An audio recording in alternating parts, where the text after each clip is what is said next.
You were never supposed to hear this.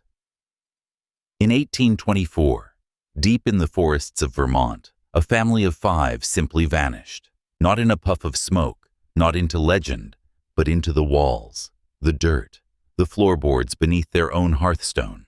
No graves, no records, no explanation, just a scorched foundation, an unpaid debt, and a single page from a federal ledger burned nearly black, except for one word in red ink, cleared. But this isn't about ghosts. It's not about hauntings tucked away in the woods. This is about a system, cold, mechanical, hidden in plain sight, a machine designed to silence the poor, erase resistance, turn people into numbers, then into nothing. This is about the weaponization of bureaucracy, before the IRS, before Homeland Security, before anyone whispered the words. Black budget. There were men like Samuel Rigg, traveling alone, ledger in hand, no badge, no oversight, and absolute power. What happened in those hills wasn't an accident. It was a message, etched into blood, fire, bone. The Blythe family wasn't dangerous. William Blythe had fought for this country. He bled for it, and then he was bled dry by it. When the government couldn't profit from his crops or his labor, they seized his land. When that wasn't enough, they took his children. This isn't folklore. This is documentation, stripped of context, turned into whispers, locked inside a fire-damaged archive, buried in a courthouse no one investigates. You want to know the real America? It doesn't wave flags. It knocks at your door at midnight. Leather-bound ledger in one hand, loaded gun in the other. And when it's finished, it leaves no trace. Except maybe the smell of burnt timber and the memory of a woman crying beneath the floorboards. Not my children. Most men live their entire lives inside illusions, freedom, fairness, safety. But every so often, the mask slips just for a second, and the truth bleeds through. Once you see it, you can't unsee it. This is that moment, and once we go deeper, there's no turning back. He wasn't a criminal. He wasn't a rebel. He wasn't even behind on payments. Yet, William Blythe was a quiet man, the kind of man America used to build itself on. A war veteran, hardened by revolution, but gentle enough to sing to his daughters when the wind came in cold. He lived off the land. 3 children, 1 wife, a whiskey still in the back barn. Not for profit, not for sale. Just tradition. He didn't trust banks. Didn't need them. Didn't answer to anyone except the soil and the sky. Until a man rode into town with no name on his badge. No authority but the seal in his book. Samuel Rigg. He didn't wear blue, didn't carry a star, just a thick black coat, a revolver, and a government-issued ledger bound in leather and blood. He walked into the general store without a word, opened the book on the counter, pointed to a single line. Blythe, balance due, $42.75. Then he left. No explanation, no warning. Just the sound of that thick book snapping shut like a coffin lid. William tried to reason. He rode to the county seat, searched for the tax notice, asked why he owed money on land he'd already bled for, but no one had answers. Or maybe they weren't allowed to speak. When he got back home, the barrels were broken, the still destroyed. His son Elijah gone missing. The official cause? Fell on an axe, but the locals whispered, said the cut was too clean, too deliberate, said the body was found face down in the mud, arms out, like he was trying to crawl back. Something snapped in William that day. He walked into the tavern, bloodied shirt in hand, dropped it on the bar, demanded justice, but the room went silent. Men turned away, and one by one, they left. Like they already knew what was coming next, because they did. This wasn't about money anymore. It never was. It was about control, submission, erasure. The tax was the excuse. The punishment was the message. Disobey and disappear. And William? He was already fading. The next morning, William Blythe was gone. No note, no witness, just his horse, found grazing near the riverbank, its reins torn, its saddle bloodied. 2 weeks later, a fisherman pulled something out of the water. It was William, face down, hands bound, rope marks carved deep into his wrists, ribs shattered like someone used him to send a message. The coroner called it drowning, but the locals didn't believe it. Not for a second. They'd seen that look before, on other men. Men who asked the wrong questions, men who refused to kneel. William's widow, Anne, was taken into custody 3 days later, along with her 2 daughters, Clara, age 11, Sarah, age 8. No trial, no charges, no paperwork anyone could find, just a covered wagon, 2 strange men in black coats, and a promise. The girls are going to school. But the school never existed, the girls never arrived, and the orphanage records? One word, processed. No address, no adoption, no transfer, just that word. Cold, clinical, final, like meat in a factory, like numbers on a form. And Anne? She vanished.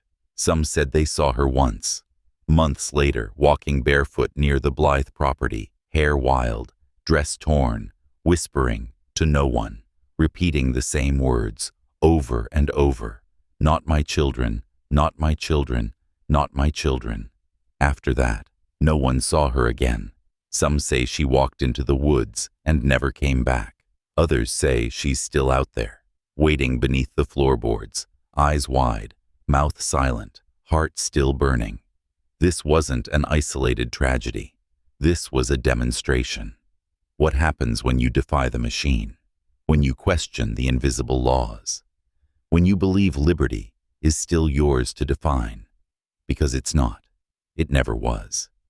And if you listen closely, on the coldest nights, when the wind slices through the trees like a blade, you'll hear it.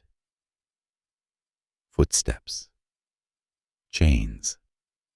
A soft voice in the dark, whispering a single word, cleared. After the Blythes vanished, the land didn't rest. It was seized, auctioned, sold to a state agent for $18. 18 for a home, a legacy, a graveyard with no headstones. The first buyer stayed 3 months. He said the walls whispered. He heard knocking under the hearth, said tools vanished. Doors opened on their own, said something was watching. One night he ran, left everything, nailed a note to the cabin door. I made a mistake. The next owner never made it out of the barn, burned alive. No storm, no candles, just fire. The third put a bullet in his chest, inside the cabin, facing the fireplace, like he needed to look it in the eye. By 1829, no one wanted the land. The grass grew over the path. The cabin collapsed into itself. The state quietly backed away. Locals wouldn't speak the name, wouldn't walk the woods, wouldn't even point. Children dared each other to step on the porch. Most couldn't do it. Said it felt alive, said it breathed. One boy said he saw a woman under the floor, eyes open, hair floating, staring. And behind her, a man in black, holding a lantern, face made of smoke. No eyes, just the book. That leather book, always the book. Samuel Rigg never came back. Not officially, but his name. It kept showing up. 7 other families, 3 states, same pattern. Poor farmer, land dispute, sudden tax debt, disappearance, no graves, no charges, no survivors. And every time, The ledger said one word, cleared, but Rig. He wasn't on payroll, not in any federal office, not in court documents, not even the census. Like he was never meant to exist, just a shadow with authority. But he left something behind. Silence, judges resigning overnight, sheriffs skipping town, families erased like chalk on wet stone. And always, that phrase, recover by any means necessary. That's not enforcement, that's ritual. You're not just watching a story, you're watching the blueprint of erasure, and the deeper you look, the clearer it becomes. This was never about money, it was about obedience. Samuel Rig didn't work for the Treasury, he didn't answer to any court, and yet his ledger opened doors that no man without a badge should have held the key to.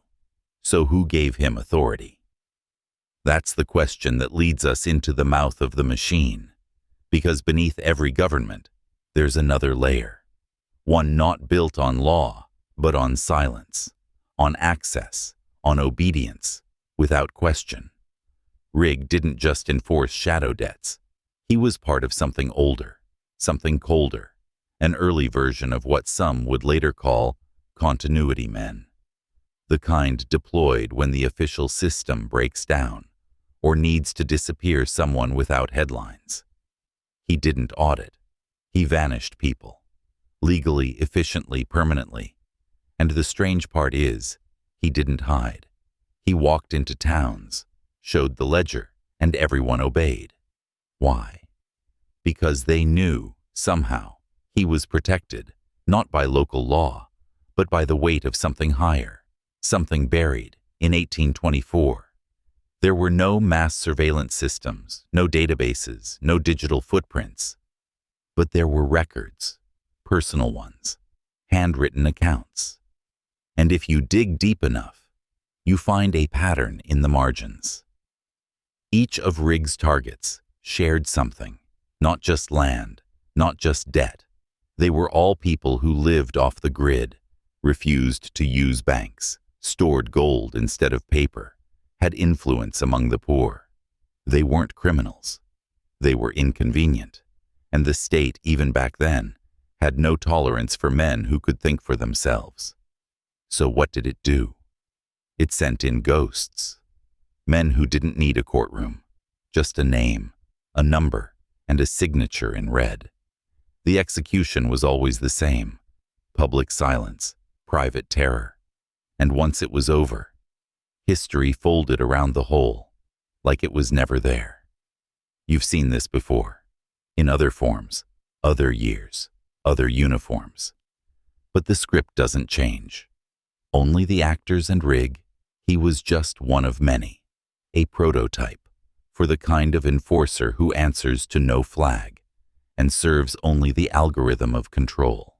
The ledger was real, bound in black leather, pages thick like skin, ink red as dried blood. But this wasn't a book of accounts. Not really.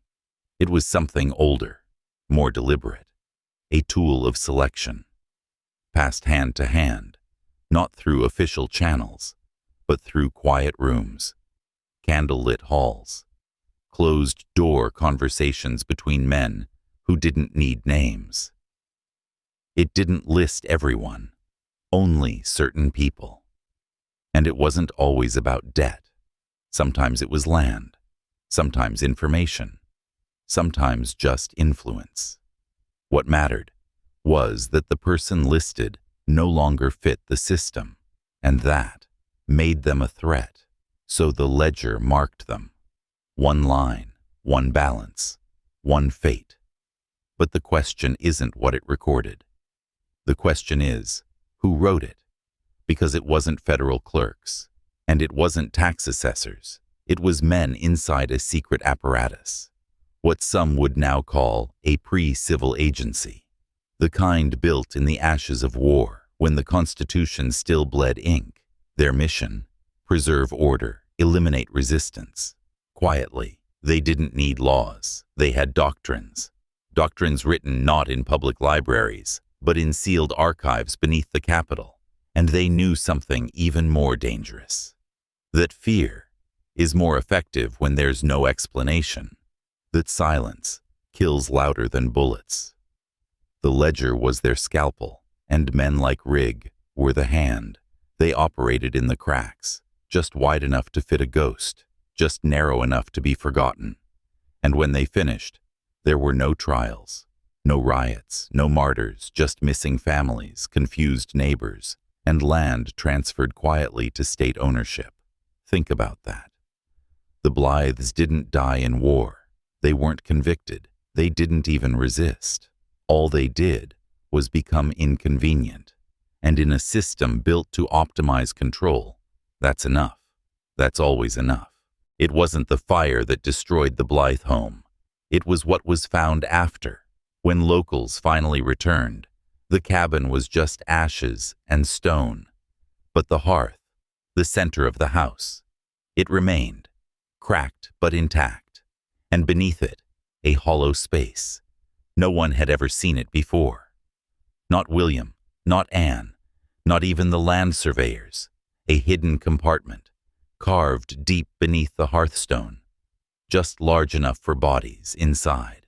They found remnants, fabric bone fragments, scorch marks that didn't match the rest of the fire, and claw marks on the underside of the stone, deep, desperate, human. Someone had been alive down there, trapped, burning, buried. And that's when the screams began. Not from the cellar, from the town. At night, people said they heard voices, a child crying, a woman whispering, "Not my children, not my children," over and over, like a scratched record playing in the dark. Even the sheriff admitted he heard something, but he told his deputies, "Don't talk about it. Let it die with the land." Except it didn't. Years passed, and still the land refused to rest. Compasses spun in circles. Dogs refused to go near it. Lanterns blew out without wind, and always that same whisper, low, relentless, crawling into your bones. Not my children. It became a local legend, the kind people tell with a nervous laugh, but never joke about alone. And if you pressed too hard, if you asked too many questions, you'd get a knock on your door. No words. Just a man in black, holding a small leather book. By then, you knew what it meant. Your name was already inside. The Blythes weren't the first, and they weren't the last. They were just one page, in a much bigger book, a book that still exists, somewhere, waiting for the next name. The ledger didn't use many words. That was the point. Every name was followed by 2 columns, balance due and status. Most entries had numbers, dollars, cents, followed by one of 3 stamps, pending, transferred, or cleared. It sounds harmless, bureaucratic, but it wasn't. Pending meant targeted. Someone had identified you, maybe a tax agent, maybe a local official, maybe someone higher. Transferred meant the process had begun. The case was no longer under local authority. You were now property of something else. Cleared. That meant the mission was complete. Not paid, not resolved, handled. Cleared didn't mean you were free. It meant you were gone, removed, erased, zeroed out. Everything about the ledger was designed to appear dull, intentionally, like the danger was buried beneath the paper. No accusations, no explanations, just silence. That's what made it so effective. Most violence is loud, but this wasn't. This was surgical, mathematical, psychological. A way to kill without bloodshed, to disappear someone without a sound, and justify it with a rubber stamp.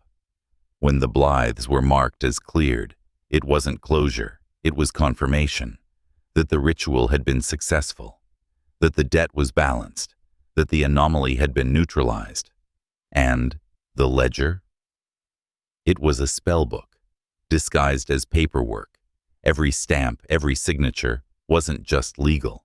It was symbolic. It transferred not just property, but power.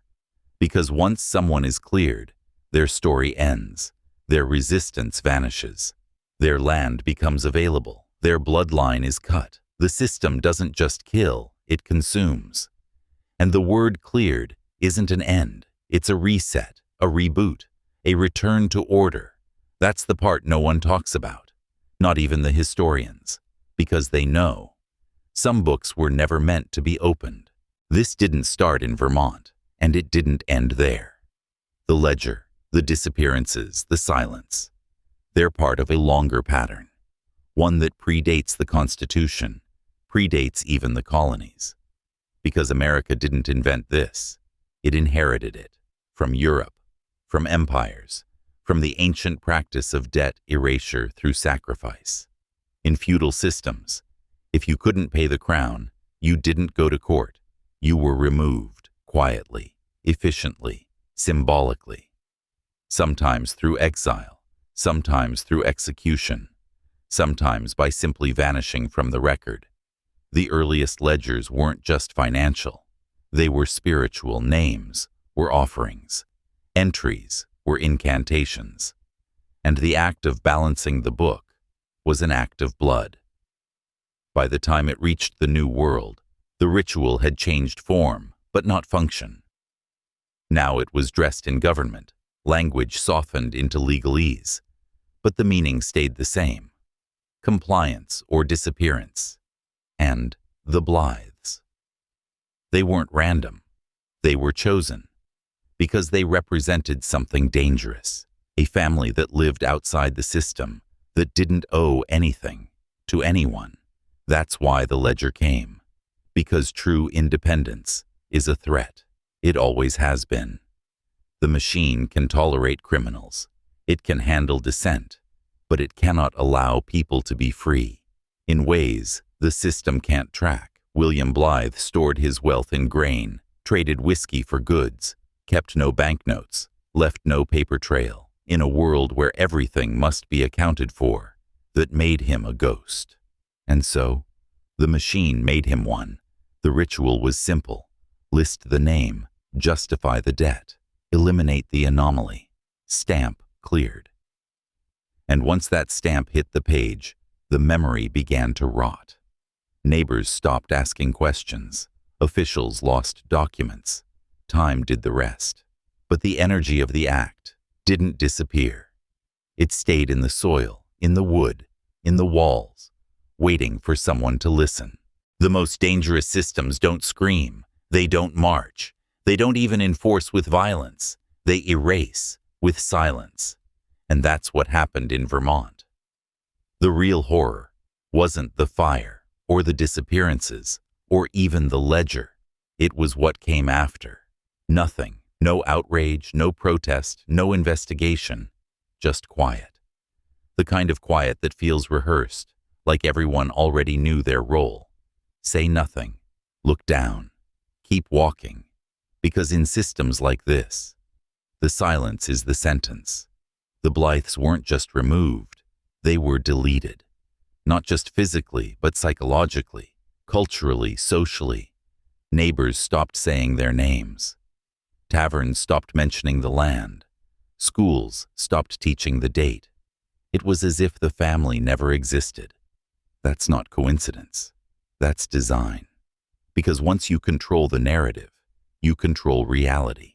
And if you erase the memory, you erase the meaning. This is how psychological warfare works. Not through bullets, but through absence. Take away a man's story, and you take away his power. No one fears William Blythe today, because no one remembers him. And that was the point. Control the history, control the mind. Silence becomes the new law, and everyone obeys it, even when they don't know why. That's the genius of it. A control system that doesn't require fences or guards, just memory loss. And the moment someone starts asking questions, the system knows. And it doesn't yell. It doesn't threaten. It just sends someone. Ledger in hand, lantern in the dark. And once the page is stamped, the silence begins again. You've seen it happen. In your town, in your history books, in the empty spaces where certain names should be. This isn't about the past. It's about the mechanism. Still running, still erasing, still cleared. To erase a family, you have to erase part of yourself. That's the cost. That's the deal. Men like Samuel Rigg weren't just agents. They were conduits. Chosen, conditioned, and disconnected. You don't carry out orders like this unless something in you is already broken or has been broken for you. There were whispers that men like Rigg were trained young, not in schools, but in outposts, hidden beneath old government buildings. No names, just numbers. They weren't taught law, they were taught thresholds. The point at which a man breaks the sound of a child's cry in a sealed room. The look in a mother's eyes when she knows she's next, and how to keep walking. Rigg didn't work for money. He was already paid. He didn't crave power. He was power. Because when you've been unmade, you stop needing identity. You become function. The ledger wasn't just a tool. It was a ritual object, and Rigg didn't carry it. He served it. Each name wasn't just a task. It was a sacrifice, a soul offered up to something older than policy. You can see it in the patterns. Every disappearance left a wound, not just in the land, but in the enforcer. Some of them cracked, some disappeared themselves. There's a record of one, a man known only as Field Agent 17, found wandering in Kentucky, mumbling numbers, 42, 75, over and over, until he collapsed. They say his ledger was blank, except for one word burned into every page, cleared. So, what does that mean? It means the men behind these missions weren't untouchable. They were tools used, spent, discarded. The system doesn't reward loyalty. It devours it. And once you've done your part, once the last page is stamped, you don't retire. You vanish. Just like the people you erased. If you've made it this far, you've already crossed the threshold. You're not just watching a story. You're remembering something you were never supposed to know. That's the first stage of transformation.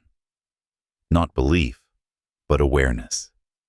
Because once you see the pattern, you can't unsee it. And here's the truth most men never hear. You are either in the ledger or holding it. There is no middle. You're either a number, a debt, a target, or you are something more.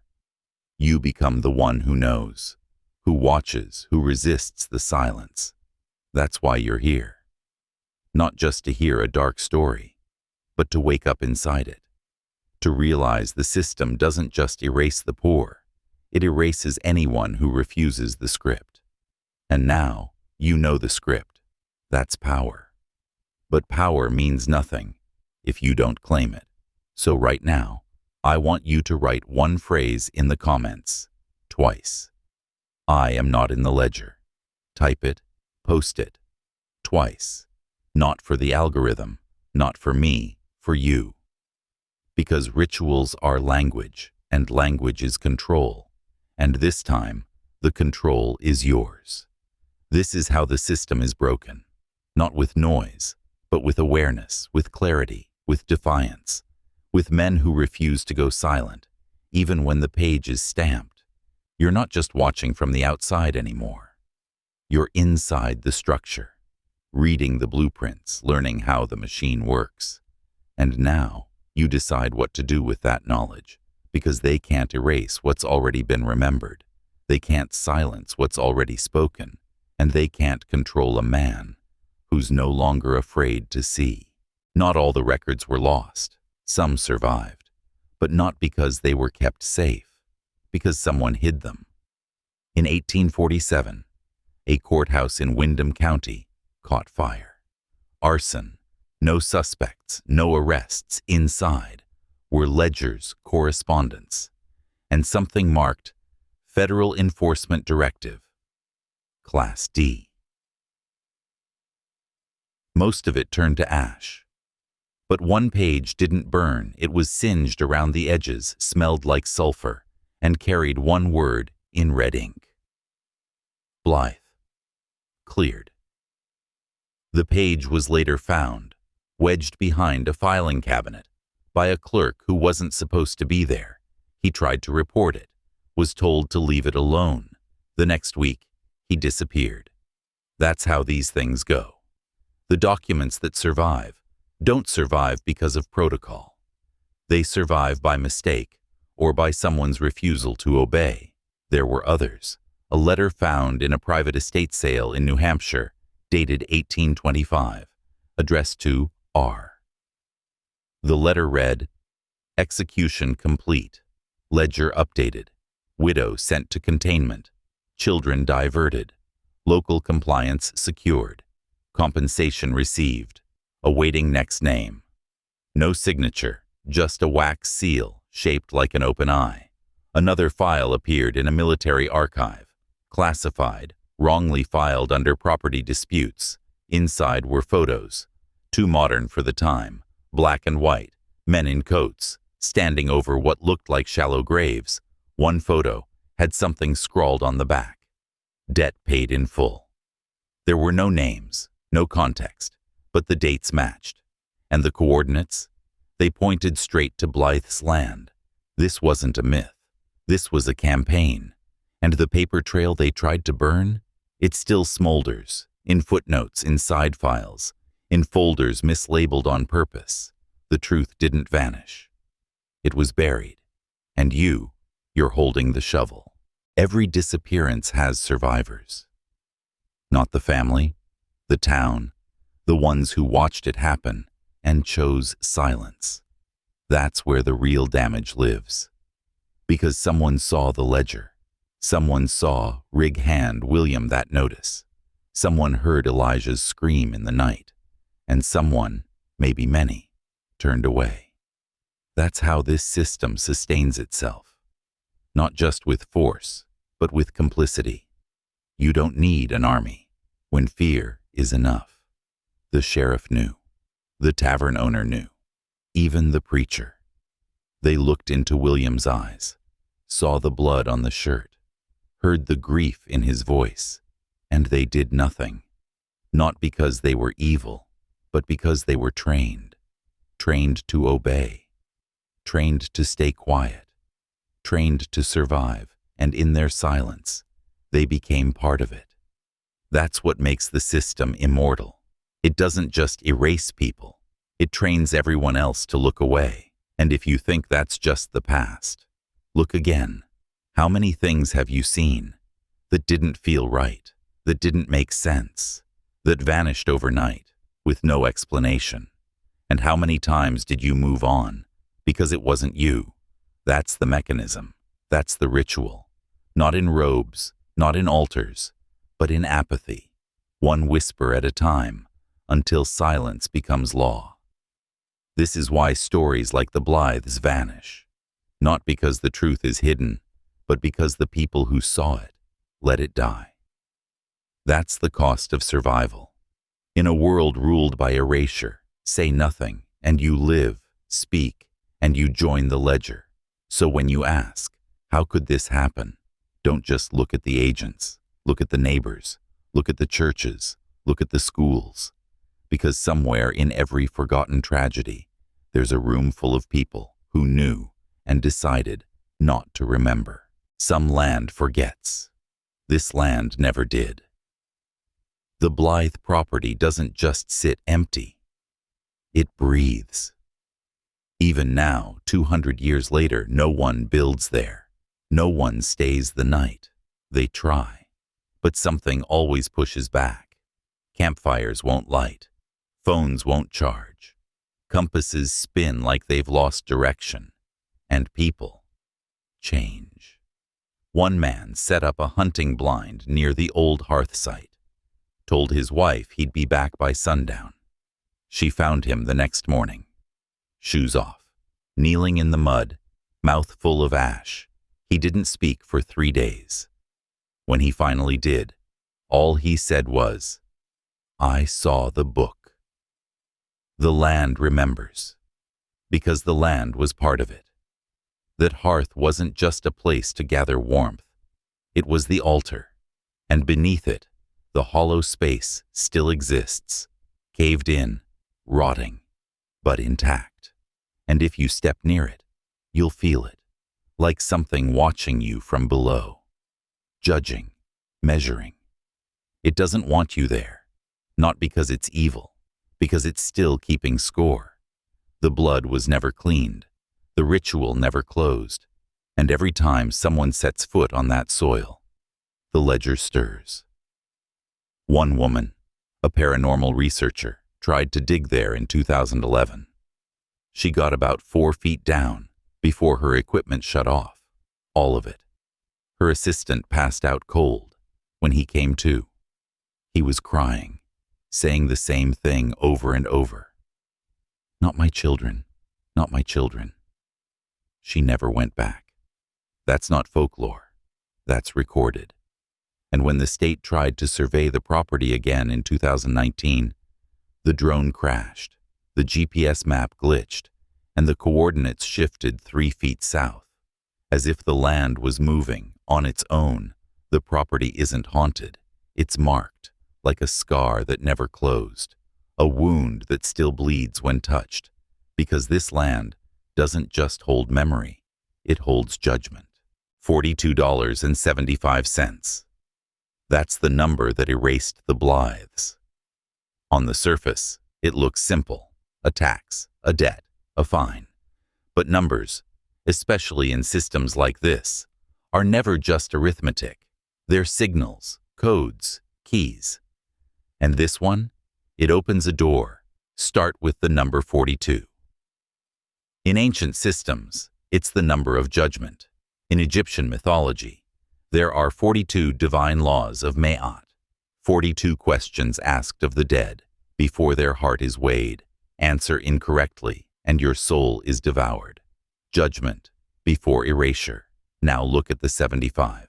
That's not a random balance, it's a cipher. In several occult systems, 7 is the seeker, the spiritual investigator. 5 is the disruptor, the rebel. Together, 75 represents what happens when knowledge defies order. Rebellion born from understanding. It wasn't the amount, it was the symbol. The ledger wasn't just calculating wealth, it was measuring threat. And William Blythe? He was a 4275, a man of judgment and rebellion. The number was the sentence. That's why Elijah died. That's why the daughters vanished. That's why the ledger was stamped in red.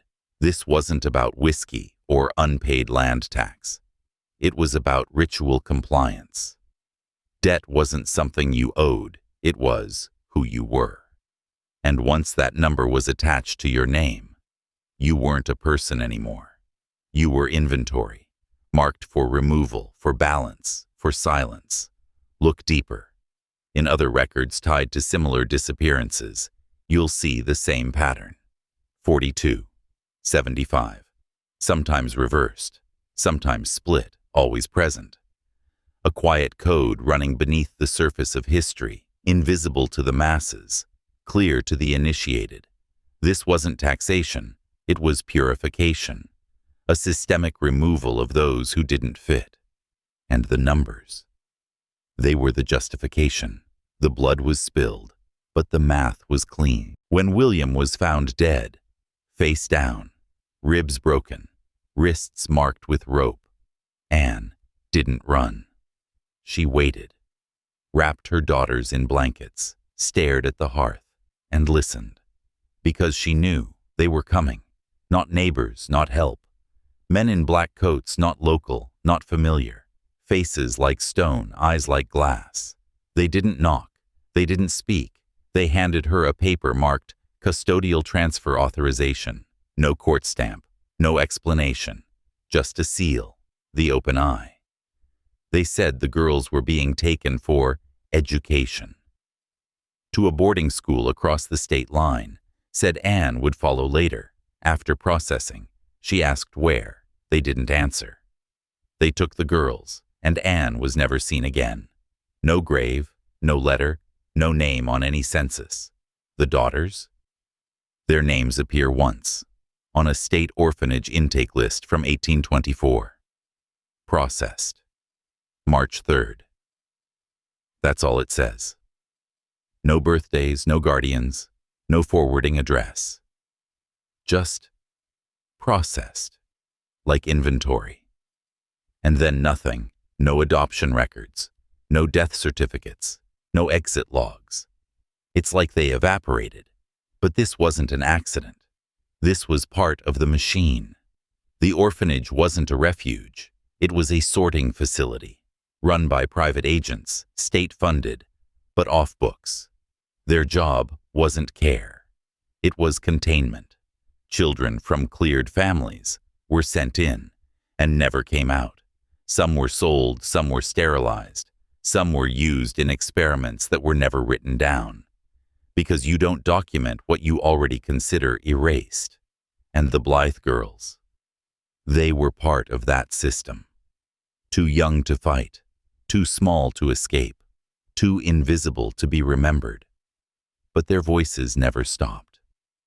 Some say if you stand near the hearthstone and the wind is right, you can hear singing, off-key, soft, two voices, in harmony, until it breaks into screaming, and always.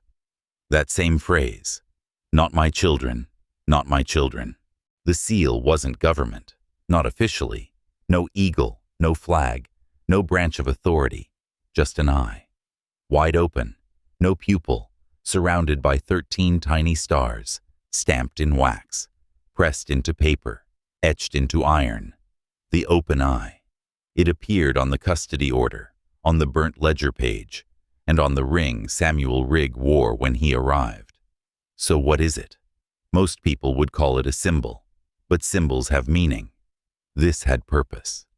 The open eye is not about vision, it's about surveillance, not watching to protect, watching to control. It comes from ancient systems, older than borders, older than language. Civilizations from Sumer to Egypt, Rome to Babylon, all carried some version of it. An eye in the sky, an eye on the throne, an eye that never closes. But what they won't tell you is the eye was never God's, it was the state's. The state before it had a name, the one that existed in shadows, before kings wore crowns. Before nations formed armies, the eye served something colder, not good, not evil, just order, unfeeling, mathematical, uncompromising. And in America, that symbol was never retired. It just changed fonts. You see it today, on the dollar, on government buildings, in courthouses where decisions are made in your absence, and when it appears in wax, as it did with the Blythes, it means the system is no longer pretending. It's revealing itself. The eye doesn't care about truth, only about structure, balance, silence. And once it's placed on a document, that document becomes fate, not a threat, a sentence. The moment Anne saw that seal, she knew. There would be no appeal, no rescue, no future. Because once the eye sees you, you are already gone. And the only thing it fears is someone who dares to look back. Someone like you. His name was Leonard Parrish, historian, former archivist, small-town radio host in Vermont. In 1994, he aired a late-night segment called The Blythe Ledger, just 17 minutes long. It wasn't meant for headlines, just a local curiosity, a ghost story before Halloween. But Leonard knew more than he said on air. He mentioned the tax record, the sealed orphan files, the unmarked field where the hearth once stood. And at the end, he read something that had never been published before, a line from a private letter, found in the attic of a former judge. It said, "The Blythe matter has been resolved. The ledger is sealed. The eye has closed. That sentence changed everything, because the next morning, Leonard was gone.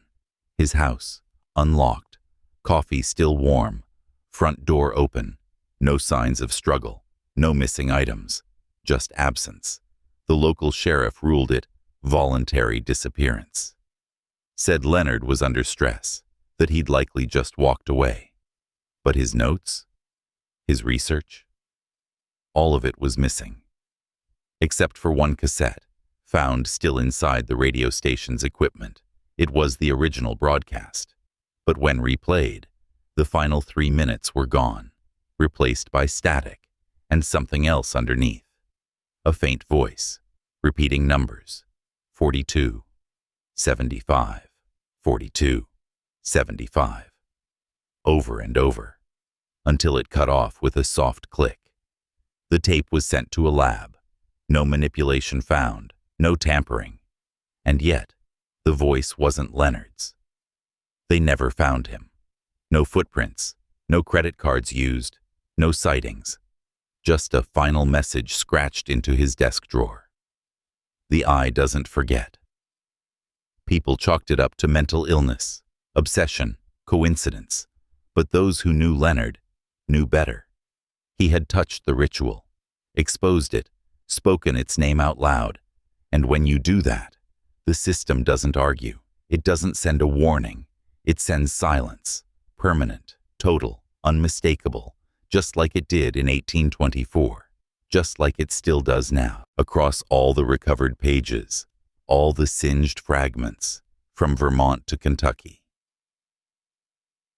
One phrase keeps appearing, always in red, always faint, sometimes stamped, sometimes handwritten, but always the same. Balance returned to silence. It looks like bureaucratic poetry, a formal way to say the account is closed, but it's not.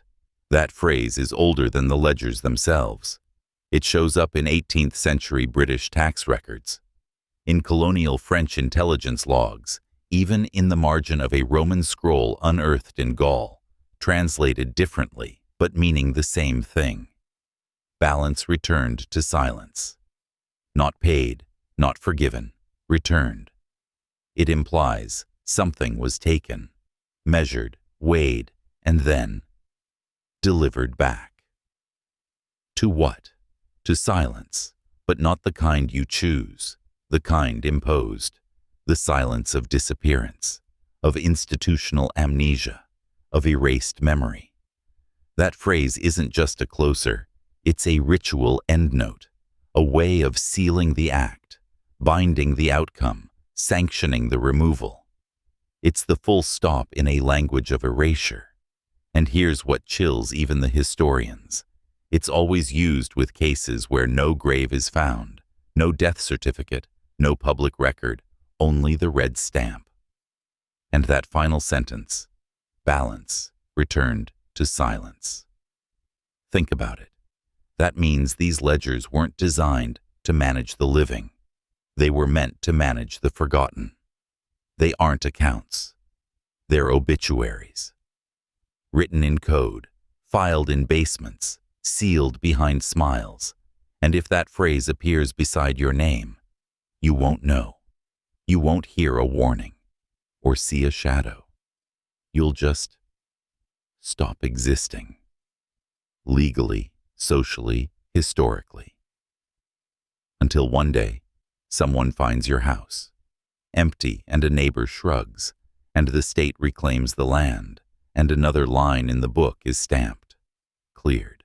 In 2003, the government launched a pilot program under the Department of Revenue Modernization. Officially, it was about digitizing historical tax records, preserving the past, streamlining the archive. Unofficially, it was the beginning of something much darker.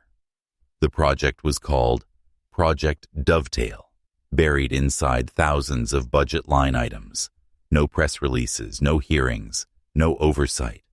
Its real purpose: to resurrect the ledger, not on paper, but online, cross-referenced with land ownership, behavioral risk data, utility usage, medical compliance, even psychological profiles pulled from insurance forms.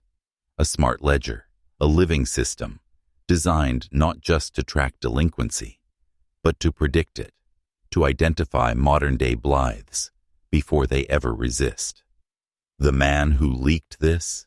His name was Randall Keats, mid-level systems analyst. Cleared for legacy data migration, he noticed the algorithm was doing more than sorting taxes. It was assigning probability scores. One column in particular flagged users with a red tag, potential for non-compliance, action pending. When Keats traced the flags, he found entire neighborhoods marked, mostly off-grid homes, cash-based families, homesteaders, veterans, farmers who refused digital meters. He raised concerns. Quietly, internally. Within 48 hours, his clearance was revoked, his access terminated, his files locked. 2 days later, his apartment was found empty, computer fried, phone dismantled, and a single sticky note left on the mirror. Balance returned to silence. The program was never canceled, just renamed, folded into broader data initiatives, disguised as convenience, efficiency, progress. But behind the curtain, the eye blinked open again. Only this time, it didn't need ink, it didn't need wax. It needed data and silence, and both are being given freely. Every click, every post, every utility bill is a potential ledger entry, not because you're guilty, but because you're measurable, trackable, predictable. And when that red tag appears next to your name, there won't be a knock, just nothing, until someone finds your house empty. His name was Elias Rayner. He was 6 years old when the Blythe family vanished, lived 2 hills over, just close enough to see the smoke, too young to understand, old enough to remember. He never spoke publicly, not for 80 years, not until the fall of 1904. That's when a local writer, Emmett Laws, interviewed him for a small-town history project. What was meant to be folklore turned into something else. Elias didn't tell a ghost story. He gave a testimony. He said, "I saw the men in coats come down the ridge. They weren't on horses. They walked like they knew where they were going, like they'd been there before, and they weren't afraid of anything." He remembered Anne's voice, screaming, begging. He remembered the girls, dragged from the cabin, one dropping her doll in the snow. He remembered the hearth glowing red. When it hadn't been lit that day, he told Emmett, they didn't leave tracks. The snow was fresh, but no prints. Laws wrote it all down, recorded every word, even drew a map from Elias's memory. But the next day, Elias was dead. Natural causes. They said, no autopsy, no funeral notice. Laws tried to publish the interview. No paper would print it. Tried to mail it to state historians. Every envelope returned. Addressee unknown. Eventually, Laws gave up, but not before hiding the transcript. It was found 70 years later, inside a false drawer, in an antique desk. Most of the pages were intact. One was missing, the last page, but written in the margin of the second to last. In Laws's handwriting, I believe him. And if what he saw was real, then this town is still under its shadow. Elias wasn't just a witness. He was a carrier, the last living mind that held the truth before it was buried. And when he died, the silence closed in again. One more voice, stamped, cleared, gone. In 2014, a team of amateur urban explorers hiked to the Blythe site, not thrill seekers, not ghost hunters, historians. One was a civil engineer, one a genealogist, the last, a trauma nurse who'd grown up hearing whispers about the land. They weren't chasing legends. They wanted to find the truth. The old hearth still stood, crumbling, half swallowed by roots and moss, but beneath it, the hollow remained. They brought sonar, infrared, a fiber optic snake cam. At first, the camera showed only dirt, rubble, decay. Then, something moved, just for a second, a flicker, as if light reflected off a surface that shouldn't exist. They went silent, rewound the footage, slowed it frame by frame. What they saw? Not a figure, not a shadow, a face, mouth open, eyes blank, not alive, but not decomposed either. Just there, like it had been waiting. The footage cut to black. They reviewed the camera. It was fried, battery ruptured, card corrupted. Only one file survived, unplayable, except for the audio. And what played? A voice, whispered, not in panic, not in rage, but in recognition. You came back. You came back. Then the sound of footsteps, 3, 4, then none. That night, the nurse, the one who'd grown up with the stories, left a voicemail for her sister. She said, "We found it. I don't think it's just a place, it's a wound. And I think it knows who opens it." That was the last time anyone heard from her. The next day, her car was found parked neatly beside the trail, keys in the ignition, no sign of struggle, just her boots, placed carefully in front of the hearth, as if she'd undressed for something sacred or final. No prints, no footprints, just silence and the smell of burnt paper. The Blythe land didn't stay empty, not at first. After the disappearance, after the ledger was sealed, the state auctioned it, quietly. No press, no notice. It sold for $18 to a man named Preston Alden, a timber prospector, looking to harvest the forest line. He lasted 3 weeks. Neighbors found his body hanging from a tree, eyes open, tongue missing. No suicide note, just a circle of coins at his feet. The land went up for sale again. Next buyer, Walter Spade, a preacher from the next county, said he was going to build a revival tent on the land, cleanse it, sanctify it. He made it one Sunday service. Witnesses said mid-sermon, he stopped speaking, stared out at the trees, and said, "They're all still here." He left the tent, walked into the woods barefoot, never returned. Search party found his Bible days later, open to a page that had been rewritten. Instead of scripture, it said, "Balance must be bled." The land sat untouched for 7 years. Then a man named Jonah Creel bought it, carpenter Civil War veteran, said he didn't believe in superstition, built a cabin over the old Hearth foundation, moved in with his wife. One night, neighbors heard screams. When they arrived, they found Jonah outside, covered in ash. Inside the cabin, his wife was gone. No blood, no struggle. Just her shoes, in front of the hearth, and the word "cleared," carved into the mantel, by a hand shaking so badly it gouged the wood. Jonah lived another 3 months, locked in an asylum, muttering to himself, "The fire isn't out, the fire isn't out." By 1850, no one wanted the land. It passed through hands like a cursed relic.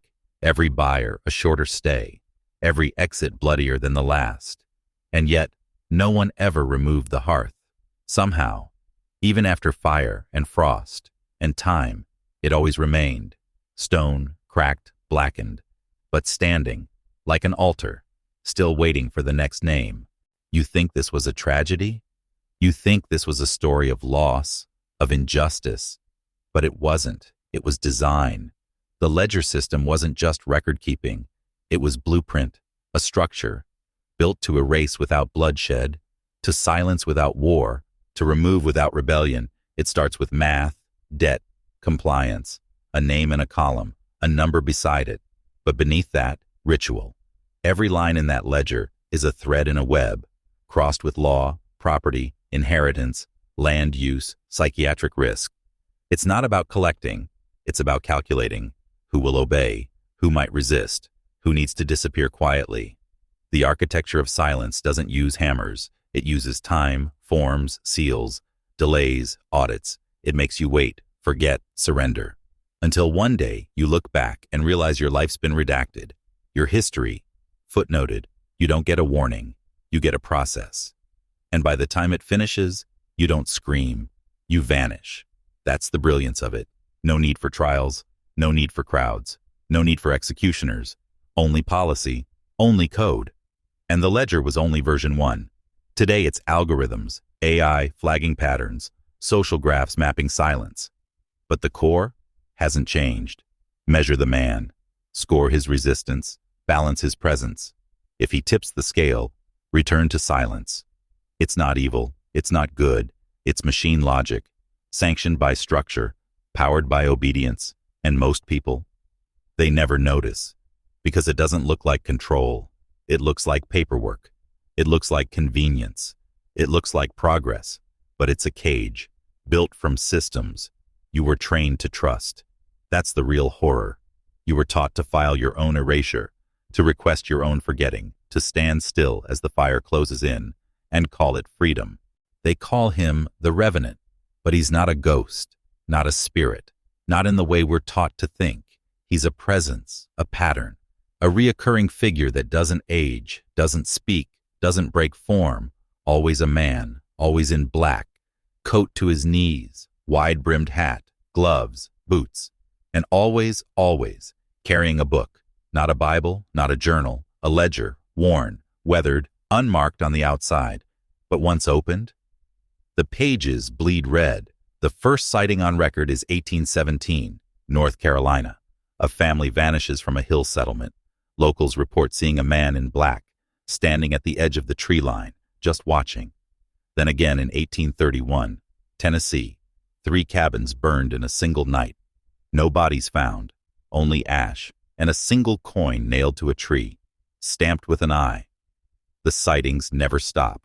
Montana, 1880, Ohio, 1922, Arkansas, 1954, and then again, near the Blythe land in 2006, a camper claimed he saw a tall man in black, holding a lantern, reading from a book that glowed without flame. He said the man looked up, nodded once, and vanished. Most people write these off, urban legends, misremembered shadows, but the timing, the geography, the aftermath, they all match. Disappearances, fires, empty homes, cleared land, and always the same silent witness. He doesn't chase, doesn't kill, doesn't speak. He just records. He shows up when a name is ready to be written off. When the process has finished, when the silence is ready to be sealed, he is not death. He is the final clerk, the last official, the one who stamps the file closed. He walks between states, between systems, outside time, and those who've seen him. They don't forget, because when he looks at you, you feel the weight, not of evil, but of indifference, a cosmic shrug, a bureaucratic ritual that's already decided you no longer belong. If you've made it this far, you already know. This was never just a story. It was a warning, a mirror held to the system and to yourself. Because the Blythes weren't erased by force alone. They were erased by belief. By the belief that silence keeps you safe, that obedience earns you peace, that forgetting is survival. But now, you can't unknow what you've seen. You've felt the ritual, heard the ledger whisper, seen how the numbers were never about math. They were about measurement, of who resists and who conforms. This isn't just history, it's architecture, still functioning, still hungry. And now that you've looked inside, it knows you. But here's the truth. Knowing is power, and speaking is resistance. So if you hear this, right now, and you know something inside you has shifted, I want you to comment one phrase, twice, not once, twice, because repetition locks it in. Rewrites the ledger, marks your name, not as compliant, but awakened. Comment this phrase, the fire isn't out. Again, the fire isn't out. Because if you say it, if enough of us say it, you become part of the other side of the system, the one it fears, the aware, the untethered, the ones it can't file, stamp, or seal, because you don't exist on paper anymore. You exist in awareness, in refusal, in light. So go, write it, say it, mark the digital ritual. The fire isn't out. Once for remembrance, once for rebellion. Because when the system comes again, when it holds the ledger open, you'll already know what to do. Not obey, not run, but stand and burn it from the inside. This was never about the Blythes alone, not about one hearth, one ledger, one disappearance. It was always about the system beneath the floorboards, the hollow space inside every structure built on silence. The truth, every society has a hearth like this, a place where the fire was meant to warm, but was used instead to burn. In 1824, it was a cabin in Vermont. In 2025, it's your screen, your feed, your file. The form has changed. The ritual hasn't. There's still a ledger, still a watcher, still a threshold where names are measured, marked, and, if necessary, removed. And you've been walking toward that hearth your whole life. Every time you stayed quiet, every time you signed what you didn't read, every time you said, "It's just the way it is," you stepped closer, and now you're standing right on top of it. You can feel it, can't you? The heat beneath your feet, the weight in your chest, the sense that someone's behind you, just out of frame. That's not fear, that's awareness. The fire never went out. It was just waiting for someone to look down, to dig, to speak. And now you have.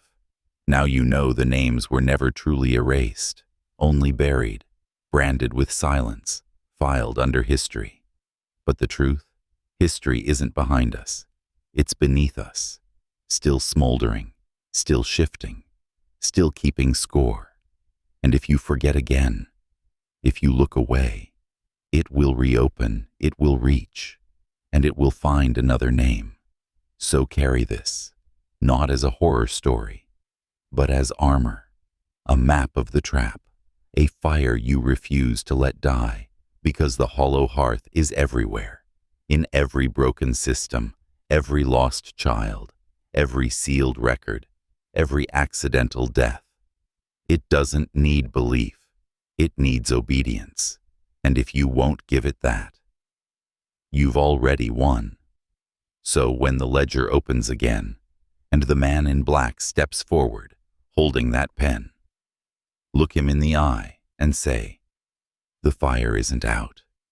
Then walk straight into the silence and speak.